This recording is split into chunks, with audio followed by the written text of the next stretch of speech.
Before we begin, viewer discretion is strongly advised. The following is for educational and entertainment purposes only. In a packed federal courtroom, tension hung heavy as an unexpected witness took the stand in the trial of Sean Diddy Combs, as reported by Inner City Press. She was no celebrity or former associate, but a former housekeeper who had worked silently in the shadows of Diddy's world. For years, she tidied up after his exclusive gatherings, bound by strict non-disclosure agreements. Now, her decision to speak shattered that silence, revealing chilling details that left the courtroom stunned. The woman, identified only as Housekeeper X in court records for her protection, described discovering burned documents, blood-stained linens, and strange items discarded in trash bins.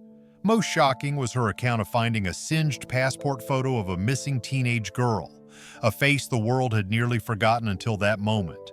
As she spoke, gasps rippled through the room, and Diddy, seated at the defense table, appeared visibly unsettled, his usual composure faltering. Her testimony painted a dark picture of what she had witnessed behind closed doors, threatening to unravel the carefully curated image Diddy had maintained for years. Dressed in a plain black outfit, her hair pulled back simply, the housekeeper exuded quiet resolve. She had no interest in the spotlight, her demeanor signaling only a duty to tell the truth. She testified that she worked for Diddy from 2014 to 2020, tasked with maintaining confidentiality while cleaning up after his lavish events. "I saw things," she said softly, her eyes briefly meeting the defense table. "I didn't always understand what I was seeing. I just did my job." Her testimony zeroed in on a particular Monday morning in Beverly Hills, following one of Diddy's infamous after-parties. Arriving at the estate around 6:15 a.m., she found an eerie stillness. No music, no staff, just silence. As she began her routine, hauling trash bins to the service area, a strange odor caught her attention. It came from a burn can, reeking of scorched plastic and something acrid. Sifting through the ashes, she found remnants of a manila folder, melted photo frames, and most disturbingly, a partially burned passport photo. "I wasn't supposed to look," she admitted, her voice steady but heavy with unease, "but something felt wrong." The prosecutor presented the charred photo fragment to the court, a blurry but recognizable image of a teenage girl's face, her half-smile hauntingly preserved. The jury examined it in silence, the weight of the moment palpable. Diddy, sunglasses removed, pressed his fingers to his temples, his face betraying a rare glimpse of vulnerability. This testimony, with its vivid and unsettling details, could prove pivotal, casting a stark light on a side of Diddy the public had never seen. The housekeeper's account, delivered with unassuming clarity, may well reshape the course of the trial. The prosecution dubbed it the House of Ashes, and Housekeeper X, a reserved woman who had long gone unnoticed, emerged as its most compelling witness. As the courtroom hushed, she steadied herself, hands clasped tightly, and continued her testimony. She explained that she rarely glimpsed the glitzy, star-filled parties that lit up Diddy's estates with pulsing music and clinking glasses. Her work began in the aftermath, during what she called the after parties, exclusive gatherings where the atmosphere shifted. The lights dimmed, security tightened, phones were confiscated into plush pouches, and the guests weren't always the usual celebrities. "Some seemed anxious," she murmured. "Some looked far too young." Her cleaning duties came with strict rules. Avoid the East Wing bedrooms, steer clear of the lower-level den, and only handle trash from specific areas. But fear, not defiance, led her to occasionally break those rules. A colleague had once warned her, "You don't want to be the one who sees something and stays quiet." One night, while cleaning a guest bathroom, she found a towel soaked with blood stuffed behind a toilet. She alerted security, who whisked it away without explanation. On another occasion, in the main hall, she noticed deep gouges in the hardwood floor, as if something heavy had been dragged across it. The most unsettling discovery was what she called the ritual table, a long dining table strewn with melted wax, singed photographs, shattered glass, feathers, and what appeared to be dried blood. "I wasn't supposed to touch it," she said, her voice faltering. "It stayed there for days, untouched. One week it vanished, The next, it was back. When the judge asked if she reported it, she shook her head. I'd signed too many documents. I'd heard about others who asked questions and then disappeared. The courtroom fell silent, the words ritual and disappeared hanging heavily, unchallenged even by the defense. The disturbing finds in the trash weren't isolated incidents, they formed a pattern. After every after party, she'd uncover similar items: charred papers, torn receipts, half-burned Polaroids, and photos of unfamiliar faces. One night, she found an envelope marked with a red stamp reading "Confidential." Inside were 5 shredded contracts with redacted names referencing agreement to participate and full compliance. The pages were crumpled, stained with alcohol and smoke, and at the bottom lay a $100 bill ripped clean in half. Too frightened to report it, she took the fragments home, storing them in a locked box under her bed. Weeks later, a chilling realization hit. While at a local grocery store, she spotted a missing persons flyer on a community board. It featured a teenage girl named Malia, last seen at a yacht party in 2016. Her face was nearly identical to the one in the scorched passport photo housekeeper X had found in the trash. The courtroom felt the weight of that connection as her testimony brought a forgotten name back into focus, threatening to upend everything.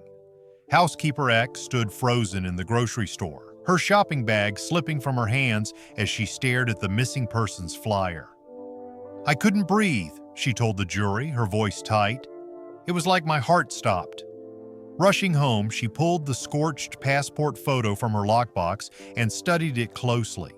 The same arched eyebrows, the same faint dimples, the same freckle near the left cheek. It was no mistake. She anonymously sent the photo to a tip line, but received no response.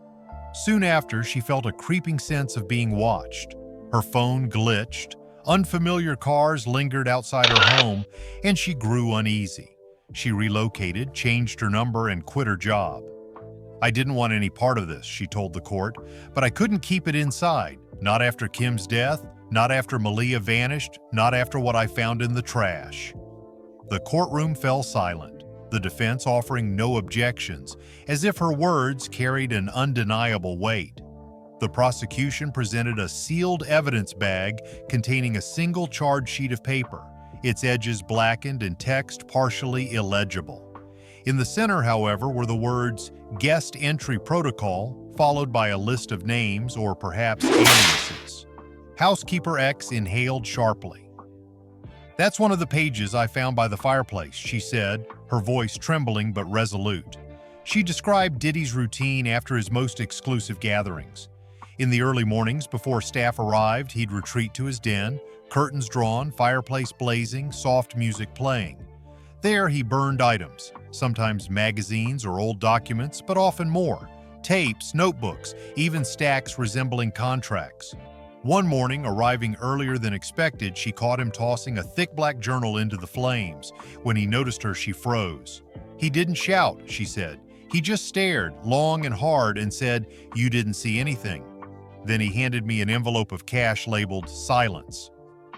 It wasn't just payment for her work, it was payment to forget." What unsettled the courtroom further was her account of the vault room, a locked door in the West Wing, always guarded, off limits to staff. One afternoon, while delivering dry cleaning to a guest suite, she found the door ajar.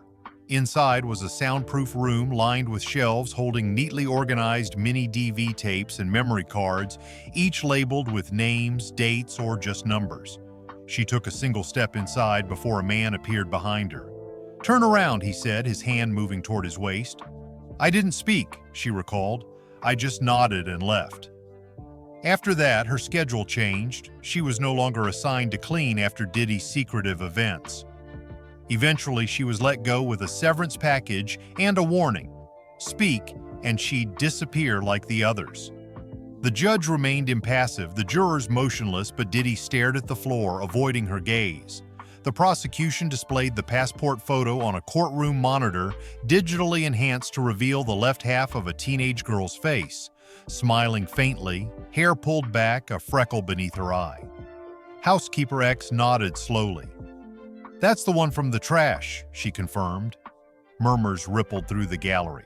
The prosecution then unveiled a large display board. On one side, the enhanced photo fragment.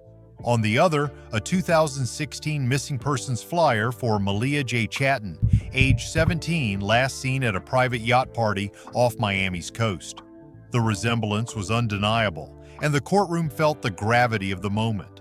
The resemblance between the scorched passport photo and the missing persons flyer for Malia J. Chatton was striking, and the timing aligned precisely with one of Diddy's exclusive, invitation-only summer gatherings. "I didn't know her name when I found the photo," Housekeeper X testified, her voice steady but heavy. "But when I saw the flyer later, I couldn't forget her face. It was her." When prosecutors asked if she had seen Malia in person, she shook her head. "Not directly," she said, "but I recall a fleeting glimpse of a girl who looked like her on a party screen, a brief moment passing behind the crowd, then gone." Forensic analysis confirmed the photo was from an authentic passport, though fire had melted the ID number. Traces of the government watermark remained, tying it to an official document. The prosecution's next words sent a chill through the courtroom. "This is no longer just a misconduct case, it's a missing persons investigation." Diddy, who had been motionless, lifted his gaze to the courtroom monitor displaying the photo. A reporter noted a slight twitch at the corner of his mouth, his eyes fixed, unblinking. Housekeeper X pressed on, describing the chaotic aftermath of that particular weekend. Extra cleaners were called in, the usual party staff vanished, and a security guard abruptly resigned. She recounted overhearing a hushed exchange between two male assistants in the garage. One muttered, "She panicked. Shouldn't have let her in the bedroom." The other replied, "It's taken care of, but we need to destroy everything now." That same day, she found the burned passport photo in the trash.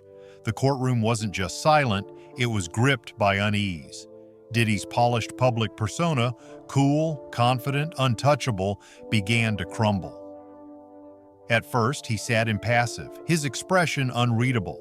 But as Housekeeper X detailed missing girls, incinerated tapes, and cash-filled envelopes marked for silence, his composure faltered.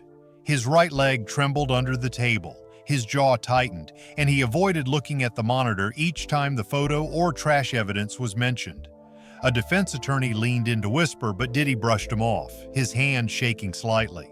The prosecution played an audio clip from the housekeeper's earlier deposition, where she recalled asking a colleague why the fireplace was always burning. The response, "That's how secrets disappear around here." The words landed like a shockwave. Diddy exhaled sharply, his hands covering his face. A juror flinched, visibly shaken as the court sketch artist worked rapidly to capture the moment a mogul's facade cracked. Then came another blow. The judge admitted the passport photo and burned contract fragments as evidence, overruling the defense's objection for lack of direct proof. Outside, reporters dubbed it the moment Diddy's mask slipped. Inside, sweat glistened through his suit. He gripped the table's edge, accepting a tissue to wipe his eyes, a rare glimpse of tears from a man unaccustomed to vulnerability, not over a lost deal, but over evidence threatening to unravel his carefully guarded secrets. The prosecution introduced new material, audio clips and written statements from former staff, too fearful to testify in person but willing to corroborate under protected conditions. The first clip featured a trembling male voice. "I worked events in the East Wing. We had to surrender our phones. Once I saw someone trying to record something odd near the lower-level den. Security stepped in fast." The courtroom buzzed as the audio clips continued. The second recording featured a woman, likely in her late 30s, her voice tense. "I left after my paycheck came with an NDA I hadn't signed. They said I'd already agreed. When I pushed back, an unlisted number called, warning I'd destroy my life if I didn't comply." Each clip intensified the atmosphere, but a written statement from a former security contractor sent shockwaves through the room. It described a covert protocol at Diddy's private gatherings. Guests who grew too loud, too visible, or too erratic were taken to Room 17, a space absent from blueprints and security logs. Hidden behind a mirrored panel in the East Wing, the room reportedly had soundproof walls, a single bed, a mounted camera, and a metal cabinet stuffed with personal files, NDAs, Polaroids, and what the contractor called leverage material. The judge ordered these details struck from the record pending verification, but reporters had already seized on it. By the recess, social media was ablaze. The maid's testimony having pried open a door, the world was now peering through. Until that point, Kim Porter's name had lingered quietly in the background, respectfully untouched. But the prosecution shifted focus. We cannot overlook the link between this witness's account and what happened to Ms. Porter. Kim, the mother of 3 of Diddy's children, was found unresponsive in her home in November 2018, officially attributed to sudden lobar pneumonia. Yet her final days raised questions. Friends described her as paranoid, and she reportedly told relatives, "If something happens to me, don't assume it was an accident." Housekeeper X testified that in the weeks before Kim's death, the mansion's rhythm changed. Diddy halted his parties, seemed on edge, and the trash contents shifted. She recalled finding a manila folder labeled K-Final in the kitchen bin. She didn't open it, but that same day a panicked voicemail from Kim reached the house line. It was brief, tearful, and deleted within minutes by another staff member. One line stuck with the housekeeper. "They know I'm going to speak out. I just don't want to die for it." The judge addressed the jury. This testimony is not conclusive, but it forms part of a larger narrative.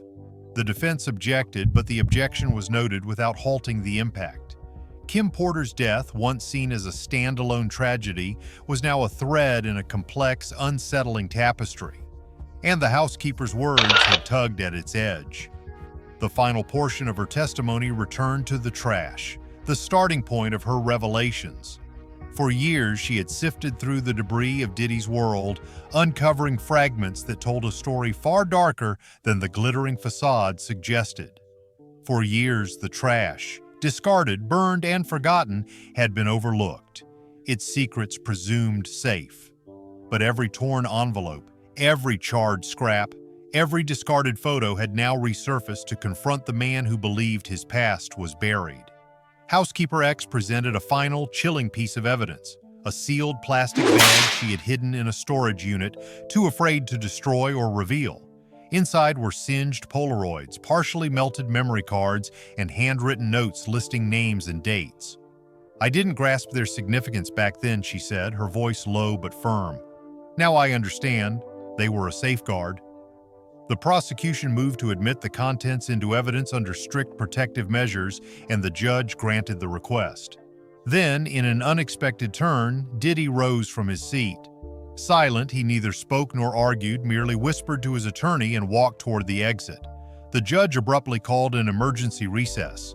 The courtroom sat stunned, and when proceedings resumed 2 hours later, Diddy's chair was empty. Outside, reporters buzzed with speculation. Mental collapse, flight risk, or a breakdown in the corridor, but the truth was unclear. What was undeniable, the housekeeper's testimony had shifted the trial's foundation. What began as the quiet account of an overlooked worker had become the pivotal moment in one of the most staggering courtroom dramas in recent celebrity history. As the gavel fell, a realization settled over the room.